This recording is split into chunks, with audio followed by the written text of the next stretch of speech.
না না যাবো এই জানুয়ারি 2-3 তারিখে যাবো। ও, তো দেরি আছে তো এখনো কয়েকদিন। হ্যাঁ সময় ঠিক আছে, আর কদিন আছে। হ্যাঁ, দেখতে দেখতে চলে যায় একদিন। তা ভাবি বাচ্চা কাচ্চা সবাই ভালো আছে?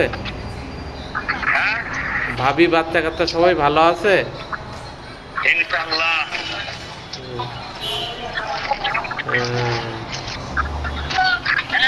তা ব্যাপার আছেন কোথায়, কি গ্রামে না খুলনায়? জীবন গাছার বাজারে বাজার করতেছি। ও আচ্ছা আচ্ছা, গ্রামে গেছেন তাহলে নাকি?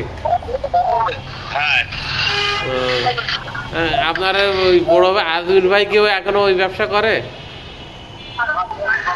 আজমির ভাই ব্যবসা করে। আপনি ব্যবসা ছাড়িয়ে গেছিলেন? এবার আমি একটু ফ্রি কথা বলতে 0.5 ঘন্টা পরে। আচ্ছা আচ্ছা, ঠিক আছে, তো আমাদের জন্য দোয়া করেন। হ্যাঁ, ইনশাল্লাহ। চুল পেয়ে গেছে আর ভাই চুল টুল সব পেয়ে গেছে। আচ্ছা পরে কথা বলবো। ঠিক আছে ঠিক আছে।